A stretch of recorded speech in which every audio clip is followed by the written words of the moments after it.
la grabación, ¿ok? Bueno, perfecto. Decime cuando veas que están todos y arrancamos. Sí, señor. ¿Cómo anda, Omar? Buenas tardes. Hola, Cris. Hola, Cristina. Hola, Hola, ¿cómo Laura. están? Bien, bien, gracias. ¿Qué tal? Buenas tardes. Hola, Maverick. ¿Cómo va? ¿Todo bien? Bien.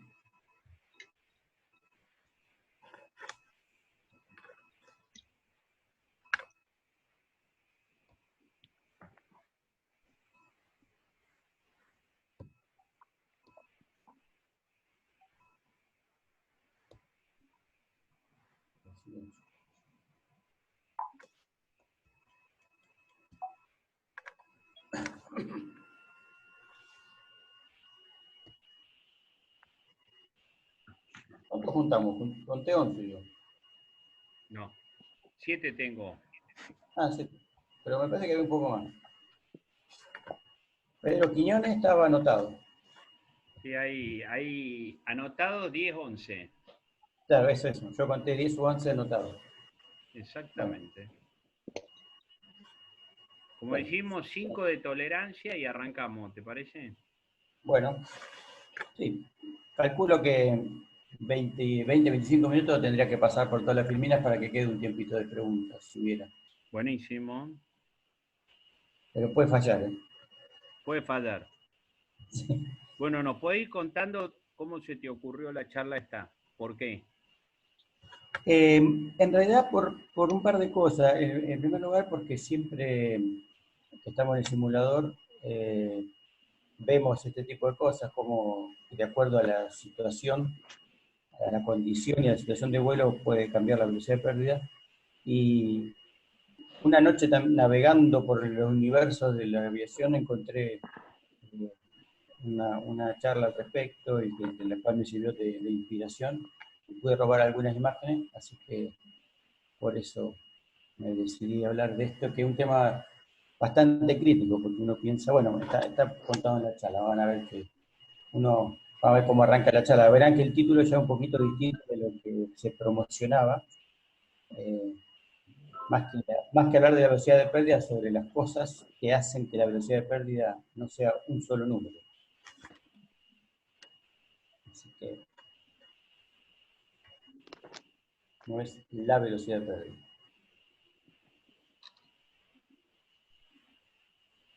Bueno. Para un minuto que estoy... en Córdoba le decían el llamador, ¿viste? Cuando ponías un jilguerito en la... O sea, al lado, bueno, vamos a hacer un llamador. Este. No, ese que está llamando no. No, lo estoy mandando al grupo Murciégalo. Para que arranquen. Claro, para decirle que estamos. Así arrancás. Bueno, listo, ya está. bueno, perfecto. 19:04. Estás sí, ya arrancá y vamos bien. Vamos arrancando. Les para pido que por después... favor a todos que silenciemos el micrófono, salvo cuando tengamos que hacer alguna pregunta o toda la historia, si no escuchamos ruidosos. Gracias. Son Bien. todos tuyos, Juan. Bueno, gracias, Eduardo. Buenas tardes a todos. Gracias por estar y gracias, Eduardo, por coordinar estos talleres. Bueno, como verán, entonces, el título de la charla, el título explícito, ahora que lo tienen a la vista, es un poquito distinto del título de promoción. Vamos a ver cómo el peso, el factor de carga, el centro de gravedad, o sea, la posición del centro de gravedad y otras hierbas que pueden modificar la velocidad de pérdida.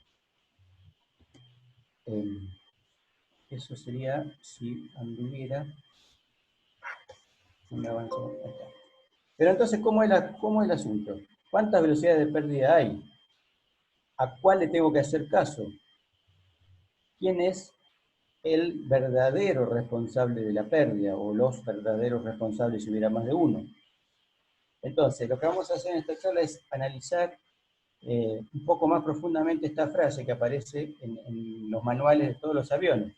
Por ejemplo, dice el manual del Cessna 172, la velocidad de pérdida en vuelo recto y nivelado, sin potencia, con flap arriba, es de 53 nudos, velocidad calibrada, si el centro de gravedad se encuentra hacia adelante, y de 50 nudos de velocidad calibrada si el centro de gravedad se encuentra hacia atrás. Eso es una frase que claramente nos damos cuenta de que no habla de una velocidad de pérdida, sino de la velocidad de pérdida depende, por ejemplo, de la condición en cómo esté el vuelo, si es recto y nivelado, si está con o sin potencia, si los flaps están arriba o abajo, dónde está el centro de gravedad, etc. Un poco eso es lo que vamos a analizar entonces en la charla. Bien, lamentablemente hay que estudiar un poco de aerodinámica antes para saber qué es lo que está sucediendo. En este dibujito están representadas todas las fuerzas que actúan sobre el avión cuando él se encuentra en vuelo recto y nivelado. Tenemos en primer lugar el empuje de la hélice hacia adelante, o sea, lo que está en la tracción, está equilibrada por la fuerza de resistencia al avance. Eso en cuanto a la dirección horizontal. En cuanto a la vertical, tenemos la sustentación, el lift, a la cual se le opone el peso del avión y otra fuercita que vemos que está en el estabilizador que apunta también hacia abajo. Vamos a ver que un poco por aquí está la clave del asunto. Vamos a volver más adelante sobre la posición del centro de gravedad y esas cosas. Pero por ahora consideremos este diagrama de fuerzas en equilibrio. Entonces, la sustentación L, que acaba de aparecer aquí abajo, se compone de varias cosas y se escribe como un medio de ρ por b cuadrado por a por c sub b, en donde ρ es la densidad del aire, b cuadrado es la velocidad de la que se mueve el avión en la masa de aire, a es el área de la superficie sustentadora, en el caso de las alas, y c sub l es el coeficiente de sustentación. Entonces, esta fuerza L, que está apuntando hacia arriba, como vemos aquí, tiene que hacer el trabajo de oponerse o de equilibrar todas las fuerzas que apunten para abajo. O sea, ella ve que tiene que hacer cierta fuerza para arriba, no importa de dónde provenga, y a toda esa fuerza le vamos a llamar el peso aparente, que va a ser un poco el eje de toda la charla. ¿Sí? O sea, no solamente tiene que ser responsable de equilibrar el peso del avión en cuanto a lo que uno pone en la balanza, sino todas las otras fuerzas que se puedan oponer a ella. Entonces resulta que, si de esta ecuacioncita de la sustentación obtenemos la velocidad, vemos que la velocidad es igual a 2 veces el peso aparente dividido ρ por a por c sub l y todo eso raíz cuadrada. Entonces supongamos que nosotros queremos volar a una velocidad de 70 nudos. Bien, ponemos un cierto peso en el avión, volamos a 70 nudos. Si ahora queremos mantener los 70 nudos, pero el peso aumenta, por ejemplo, porque se nos formó un poco de hielo, que es una de las cosas que hay que tener mucho cuidado, si el peso aumenta y quiero mantener la misma velocidad, necesito hacer que algo en esta ecuación, en el denominador, también aumente, porque si no, no voy a poder mantener el mismo número. No sé si eso se entiende. Lo cierto es que en esta ecuación no puedo variar la densidad del aire, no puedo variar la superficie de las alas, no por lo menos no con los aviones que nosotros logramos. Entonces lo único que me queda es aumentar el coeficiente de sustentación. Entonces, ¿cómo hacemos para aumentar el coeficiente de sustentación? Bueno, la única chance que nos queda es aumentar el ángulo de ataque. El coeficiente de sustentación, C sub L, depende de la forma del perfil, básicamente, que eso está incluido en el diseño del perfil, pero también del ángulo de ataque. El ángulo de ataque, recordemos, es el ángulo que se llama normalmente alfa en toda la teoría de aerodinámica, y que es el ángulo entre la dirección del flujo de aire, la dirección de avance del avión, y la línea de cuerda del perfil. La línea de cuerda es esta línea inclinada que va desde el punto más adelantado del perfil hasta donde se une el borde del flujo. Entonces, la única cosa que puedo hacer yo para aumentar el coeficiente de sustentación y mantener la velocidad es aumentar el ángulo de ataque. El ángulo de ataque, vemos, perdón, el ángulo de ataque aumenta, a ver si tengo la vuelta.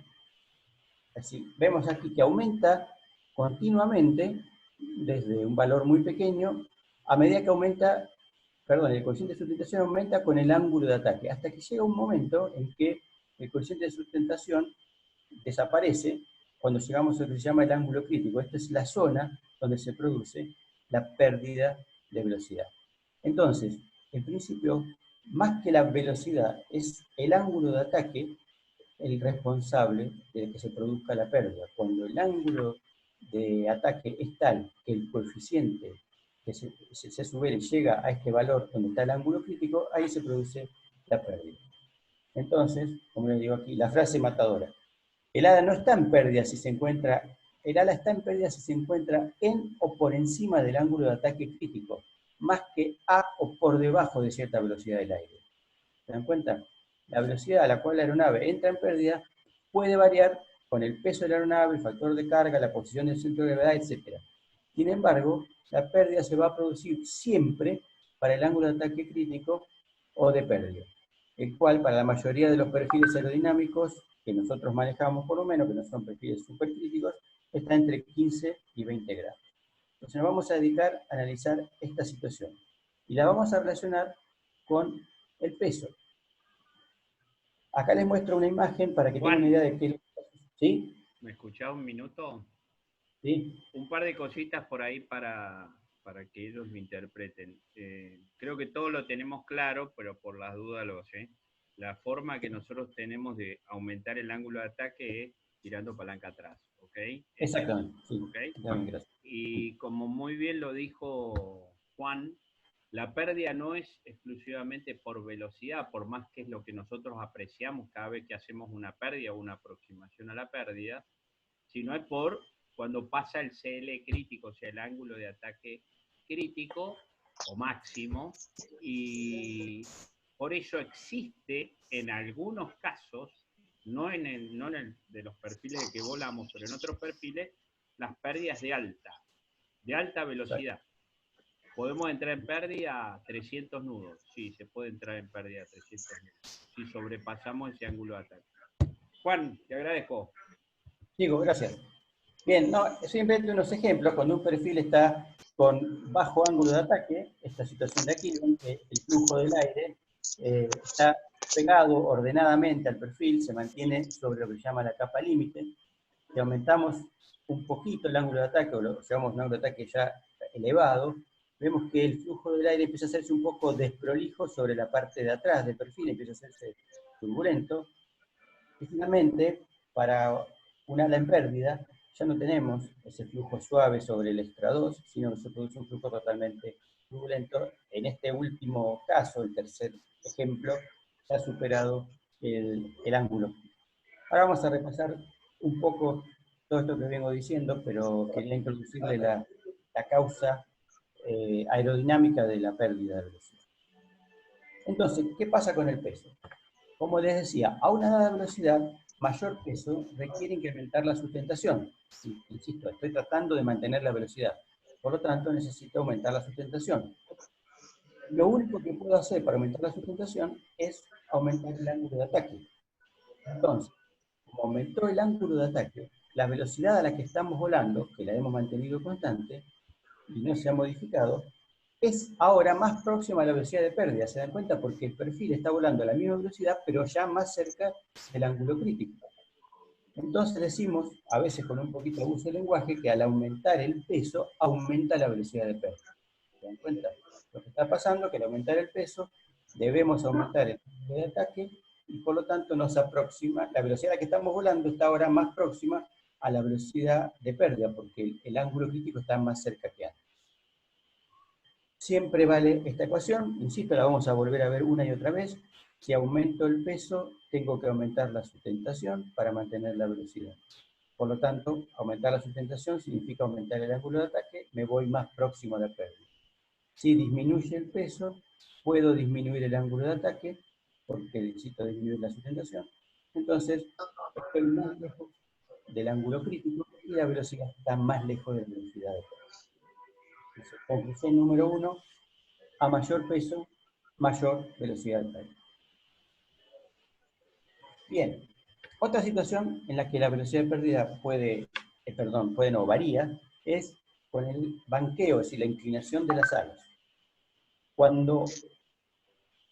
Antes de eso vamos a definir el factor de carga, que se mide en unidades de aceleración de la gravedad, en unidades de G, que lo llama N, y es el cociente entre L y W, el peso del avión. Esto sí es el peso.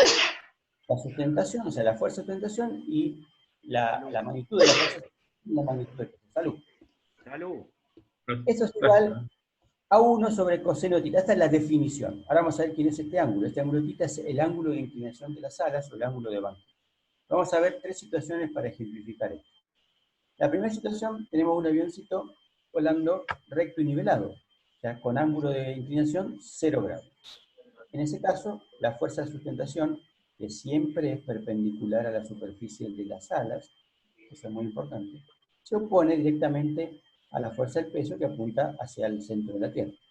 En estas condiciones, el factor de carga n es 1 sobre el coseno de 0 grados. El coseno de 0 grados vale 1, entonces el factor de carga vale 1, y en esta condición las alas están cargadas con un g, que es la condición normal de vuelo. ¿Qué ocurre cuando inclinamos el avión para hacer un viraje? Por ejemplo, con 30 grados. Insisto, la fuerza de sustentación siempre es perpendicular a las alas, y por lo tanto, la fuerza de sustentación se inclina también 30 grados respecto de la vertical. Pero fíjense ahora lo que ocurre. Ya no está disponible toda la fuerza de sustentación para equilibrar el peso de la aeronave. Solamente la componente vertical de la fuerza de sustentación está disponible, que es igual a L por coseno de θ, esto que está dibujado acá en color magenta, que antes se llamaba rosa y ahora se llama magenta.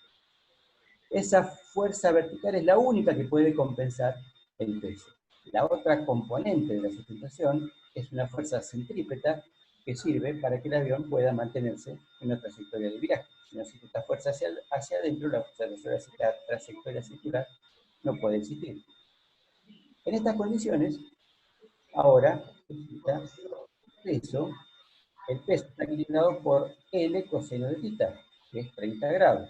El factor de carga vale 1 sobre coseno de 30, que vale 1 dividido 0,866, y todo eso es igual a 1.16, es decir, el factor de carga n vale ahora 1.16.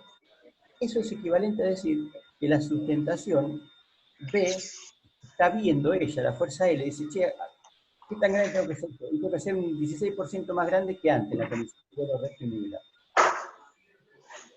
Y lo mismo pasa si inclinamos el avión 60 grados, el efecto es mucho más notable. ¿Sí? Nuevamente, el peso del avión es el mismo, está inclinado a 60 grados respecto a la horizontal, la fuerza de sustentación, que es perpendicular a las alas, también está inclinada, y solamente esta vertical, color rosa, es la que está disponible para compensar el peso. Fíjense que cuanto mayor la inclinación, más grande tiene que ser la fuerza L para que su componente vertical pueda equilibrar el peso. En este caso, la cuenta nos da que el factor de carga es igual a 2, es igual a 2E, es decir, la estructura del avión está soportando el doble de carga en condiciones de vuelo recto y nivelado. Noten que en todos los casos, la sustentación multiplicada por el coseno del ángulo de inclinación es igual al peso del avión. Y nuevamente entonces, volvemos a hablar de peso. Entonces, al aumentar la inclinación de las alas, sucede que el ala ve un aumento del peso aparente. Y ahora volvemos al caso inicial. Ha aumentado el peso. Si ha aumentado el peso, ¿cómo hacemos para poder mantener la velocidad de vuelo? Aumentando el ángulo de ataque para poder aumentar el coeficiente de sustentación y por lo tanto aumenta la velocidad de pérdida. Insisto, esto es un abuso de lenguaje. Aumenta la velocidad de pérdida significa que al aumentar el ángulo de ataque, el ángulo con que vuela el perfil está más próximo al ángulo crítico y por lo tanto la velocidad a la que yo vuelo está más cerca de la velocidad de pérdida, que es la del ángulo crítico. Nuevamente, el resumen nos conduce a que mayor banqueo implica mayor velocidad de pérdida. Bien, el tercer caso que analizaremos es la posición del centro de gravedad, que tiene que ver con el balanceo del avión, del cual habló Omar la semana pasada. Repasamos nuevamente las fuerzas que actúan sobre el avión. En primer lugar, la sustentación que tira para arriba, en dirección opuesta a la Tierra, por suerte, y es perpendicular al plano de las alas. La sustentación es una fuerza que actúa sobre un punto que se llama el centro de presión. Centro de presión. ¿Qué más tenemos? Bueno, tenemos el peso del avión, que llamamos W, que apunta hacia el centro de la Tierra, apunta hacia abajo, actúa sobre un punto que denominamos centro de gravedad. Aquí yo he, a propósito, puesto una gran distancia entre el centro de presión y el centro de gravedad para poder hacer el dibujo. Esto ya vamos a hablar un poquito. Bien, La distancia que hay desde el centro de gravedad hasta el centro de presión le llamaré d sub w. Hay una fuerza, peso, que mira para abajo, que está a una cierta distancia del centro de presión, que es donde se aplica la sustentación.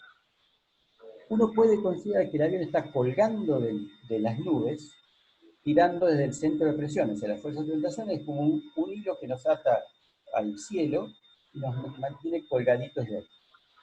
Fíjense que si esta fuera toda la situación, y yo dejo que el avión se mueva libremente, lo que va a ocurrir es que va a aparecer un momento del cabeceo que va a tender a hacer bajar la nariz del avión. Así como están las cosas, si yo cuelgo el avión de un hilo por el centro de presión y el centro de gravedad está aquí adelante, el avión va a rotar de tal forma que la nariz va a tender a bajar, va a tender lo que llaman pitch down.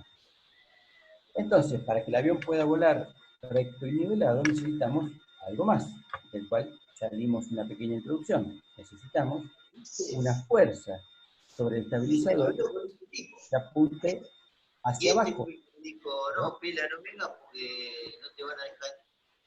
¿Hola? Dale. Bien, necesitamos sobre el estabilizador una fuerza hacia abajo. Fíjense de paso, esto no sé si es demasiado conocido por ustedes, por algunos seguramente sí, que el estabilizador sustenta hacia abajo, si tiene una sustentación negativa, hay una fuerza en el mismo sentido que el peso de la aeronave. ¿Por qué? Y bueno, porque esta fuerza que ahora se aplica a una distancia de sub PL del centro de presión, genera un momento de cabreo del avión, así que tiende a levantar la nariz del avión. Y por lo tanto, ella, actuando a esta distancia del centro de presión, conjuntamente con el peso actuando a esta otra distancia, son capaces de mantener el avión nivelado sin que rote ni nariz abajo ni nariz arriba.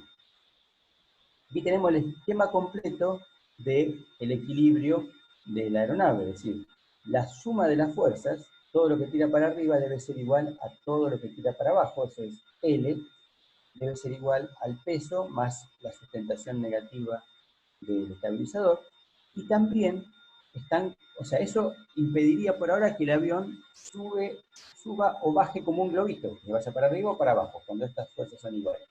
Pero también vemos que están compensados los momentos de giro, el avión no levanta la nariz ni la baja. Entonces lo que está ocurriendo es que los momentos están igualados, es decir, el producto de W multiplicado por la distancia de W, que está acá, debe ser igual al producto de la fuerza del estabilizador hacia abajo por la distancia de esa fuerza hasta el centro de presión. Esto es lo que estuvo hablando Omar en la clase anterior. Y ahora sí podemos analizar qué pasa con la posición del centro de gravedad. Supongamos que el centro de gravedad se adelanta, o sea, se corre para adelante. Si el centro de gravedad se corre para adelante, aumenta esta distancia de W, que tiene una mayor de W, la distancia del centro de gravedad al centro de presión es mayor. Por lo tanto, este producto ha aumentado. Hasta aquí, el avión tendería a caerse de nariz. Entonces, para que eso no ocurra, lo que tiene que ocurrir es que la fuerza TL del estabilizador también aumente. ¿Se dan cuenta? Si eso ocurre, el avión puede mantenerse en equilibrio sin rotar nariz arriba y nariz abajo. Pero ahora he aumentado T sub L, y vengo a esta otra ecuación. Si aumento T sub L, la suma de W más T sub L es ahora mayor. Y la fuerza de sustentación debe ser mayor. O sea, L dice, che, acá me están tirando más para abajo que antes. Ella interpreta que ha aumentado el peso aparente. El peso aparente de la aeronave se ha incrementado. Bien, entonces volvemos siempre al principio, al primer caso, al del peso. Ha aumentado el peso. Se ha aumentado el peso al correr el centro de gravedad para adelante. O sea, la sustentación ve que ha aumentado el peso aparente. Luego, si quiero mantener la misma velocidad, debo aumentar el ángulo de ataque para aumentar el coeficiente sub L. Y por lo tanto, estoy volando en un ángulo de ataque más próximo al ángulo crítico, que traducimos, mal dicho, en que la velocidad de pérdida se ha incrementado. Nuevamente, esta ecuación de siempre que la que acabo de analizar en el aire. Al aumentar, entonces a correrse, el centro de gravedad hacia adelante, aumenta el peso aparente, tengo que aumentar la sustentación a través del aumento del ángulo de ataque y me aproximo más al ángulo crítico, por lo tanto decimos que esa velocidad está más próxima a la velocidad de pérdida. Bueno, por otro lado, si ahora analizamos al revés, si el centro de gravedad se corre hacia atrás, siempre por supuesto dentro de los límites permitidos, entonces el peso aparente disminuye porque la fuerza en la cola es menor que la fuerza en la cola que necesito, es menor para evitar que el avión gire nariz abajo. Entonces puedo relajar el coeficiente de sustentación, es decir, puedo disminuir el ángulo de ataque y por lo tanto la velocidad de pérdida disminuye porque me alejo más de la posición del ángulo crítico. Bien. Perdón, una pregunta. Las aeronaves... ¿Puedo hacer una pregunta? Sí, dale. No sé quién es. Siempre es mejor que el centro de gravedad desplace hacia atrás para tener menos peso aparente. Si pudiera elegir al momento de poner los bultos que tengo adentro del avión, del equipaje. Exacto. Y eso. Ahora vamos a volver sobre eso. Tiene una importancia doble, ya enseguida te lo cuento. En principio sí, Gracias. siempre y cuando, por supuesto, respetes la Dentro peso y momento, ¿no es cierto? Que estés dentro de la envolvente permitida. También vamos a hablar un poquito de eso. Así es, Lucas. En principio confíen eso porque, por dos razones. Primero, porque la velocidad de pérdida va a disminuir, y por otra cosita que les voy a contar enseguida. Es más propia de los aviones de línea, o de largo alcance, pero que en principio se puede tener en cuenta por nosotros. Así que aguantame un cachito que ya voy. Entonces, las aeronaves categoría normal, FAR 23, se diseñan de tal modo que el centro de gravedad y el centro de presión se encuentren relativamente próximos para que el momento de cabeceo sea pequeño, entonces la fuerza sobre el estabilizador sea pequeña y así poder disminuir la velocidad de pérdida.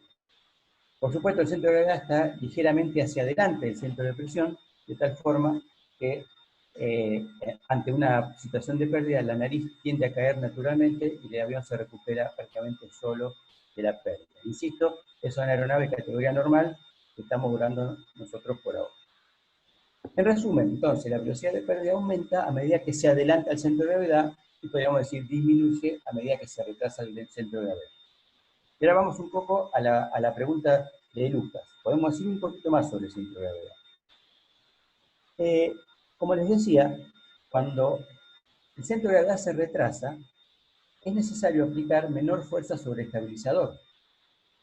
Aplicar menor fuerza sobre el estabilizador significa que el primado va a estar más relajado, es decir, el estabilizador no va a estar cruzado respecto a la dirección de avance del avión, de tal forma que tenga que hacer mucha fuerza para abajo, sino que el estabilizador va a estar bastante más horizontal. Y al estar más horizontal va a tener menor resistencia al avance.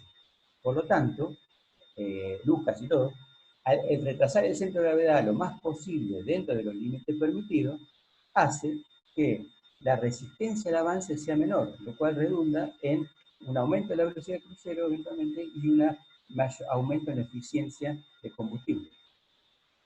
Y acá va la cosa, de hecho muchos aviones de línea modernos, aviones de largo alcance, de largo trayecto, tienen la capacidad de bombear combustible hacia atrás, a un tanque que tienen en la cola, para lograr este efecto. Si bombean combustible atrás, retrasan el centro de gravedad, relajan el ángulo de ataque del estabilizador, por lo tanto reducen el drag, aumentan la velocidad de crucero y aumentan la eficiencia del combustible, o si se quiere, aumentan el alcance. Es una cosa bastante interesante. No hice tiempo a consultarlo a Ricky y Robert para ver si los aviones que él vuela están en esta situación, porque no se encontró. 10 minutos, bueno, Juan. ¿Cuánto? 10 minutos quedan. 10, sí, me falta muy poquito.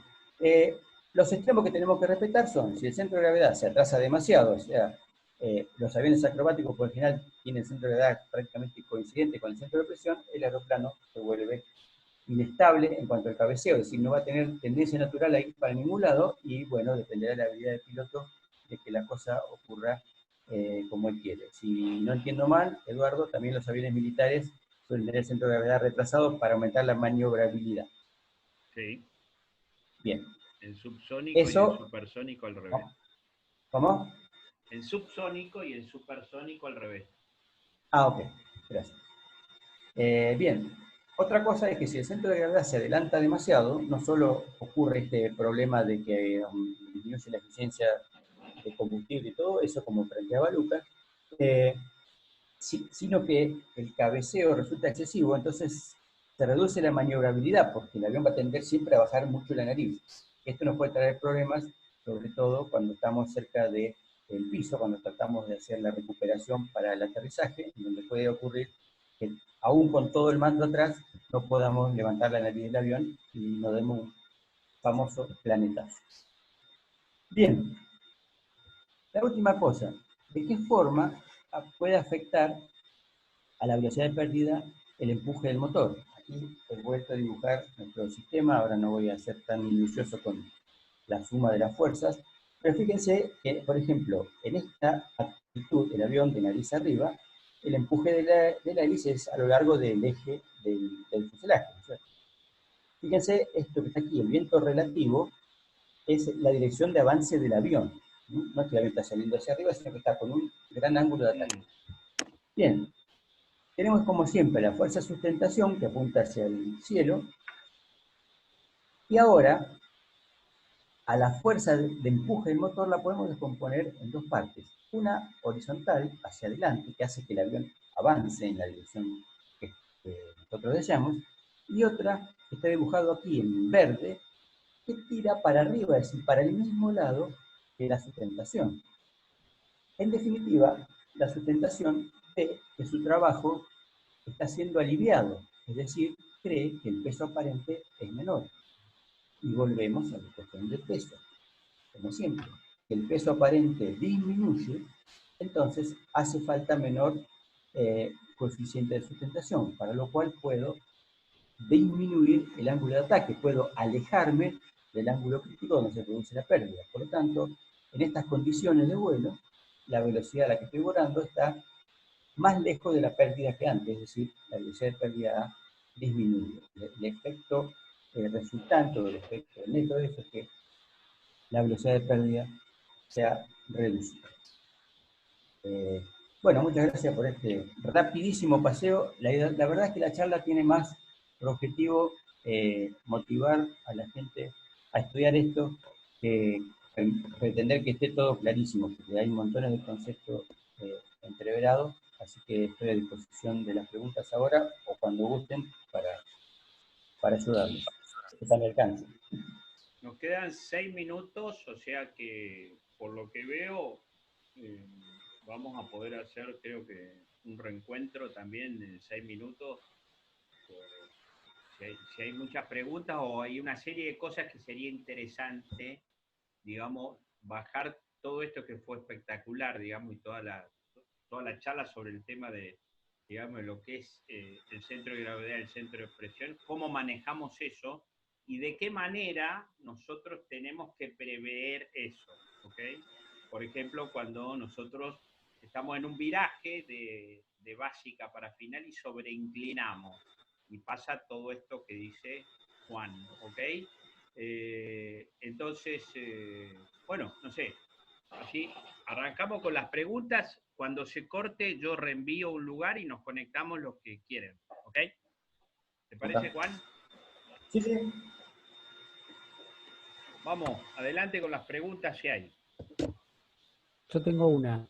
Cuando pone el manual de un avión el peso máximo para aterrizaje, ¿tiene calculado que la estructura del avión en alguna maniobra me soporta cuántos G de fuerza? Eso está escrito en algún lugar. Mira, no recuerdo de memoria, pero si es categoría FAR 23, creo que resiste más 4 menos 2G de carga. Puedo equivocarme porque no soy súper especialista en eso, hay que leerlo, pero está especificado en la categoría del avión qué es lo que tiene que cumplir. No sé si esa es tu pregunta, Lucas. La cantidad de fuerza que puede resistir la estructura es una cosa, pero guarda que es un poquito distinto de lo que decía Eduardo recién. Si vos en el viraje lo que haces al cerrar el viraje vas aumentando el factor de carga, y eso lo que hace en definitiva es que la velocidad de pérdida aumente. Entonces vos, antes de superar el límite de rotura de la estructura, podés estar en pérdida por el excesivo banqueo, por lo que les contaba, no sé si están viendo todavía la pantalla. Bueno, hay que pasar por todo lo que etcétera. Acá. Acá, si uno inclina demasiado el avión, aun cuando el factor de carga esté por debajo de lo que la estructura resiste, que puede ser más 4G tranquilamente, puede estar el avión en pérdida porque si uno empieza el viraje, eso en el simulador lo hemos practicado con algunos, si uno empieza el viraje con 45 nudos, que en vuelo recto y nivelado el 72 con tapa abajo vuela bastante bien, y con ese 60 grados de viraje te desplomas, porque a esa velocidad, no, con ese factor de carga, no puede volar el avión. No sé si es tu pregunta. Sí, gracias. ¿Está bien? ¿Otro? Daniel, dale, pero no levanté la mano. Conecté el micrófono y preguntá. Buenas tardes. Sí, tenía silenciado, por eso levanté la mano como alumno. Claro. Hola, Daniel. No, ¿qué tal? ¿Cómo les va, muchachos? Buenas tardes. Yo en realidad no es una pregunta, sino más bien tengo como una necesidad de socializar un pensamiento sobre este tema que están planteando, muy breve. Yo no sé cómo habrá sido históricamente en el Aeroclub de Tandil, pero acá, cuando yo entré, hace unos 10 años más o menos, ya de grande, había una cuestión histórica, que yo sé que en varios aeroclubes hubo, de que mucha gente se piñó por el tema del macho pilot, famoso macho pilot, que no quiere pasar vergüenza en ese banqueo final de básica para final, y muchas veces ha habido palos para porfiarle al eje de pista y un montón de cosas.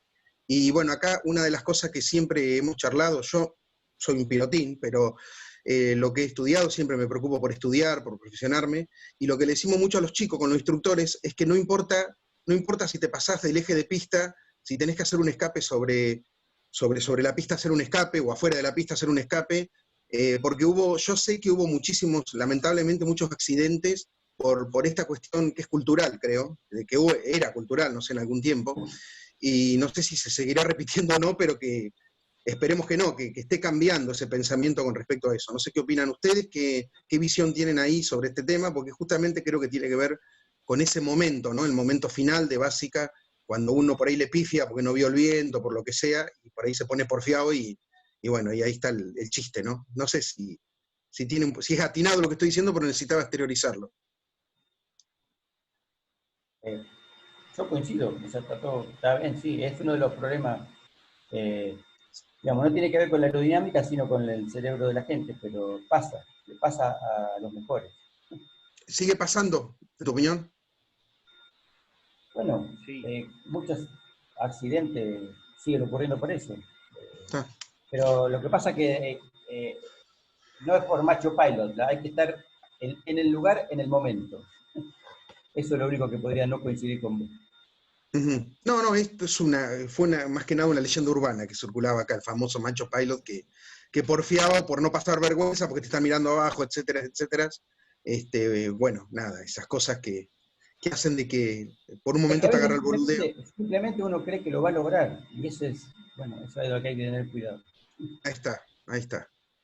Bueno, gracias, era más una reflexión que una pregunta. Queda menos de un minuto, en un minuto les paso de nuevo la dirección, así seguimos porque está muy interesante el tema. Hay muchas cosas. Recientemente no había habido un accidente, antes de la cuarentena, obviamente, de un avión liviano, de básica para final.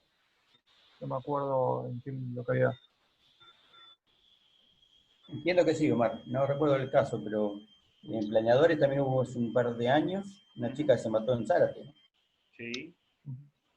Sí. El accidente en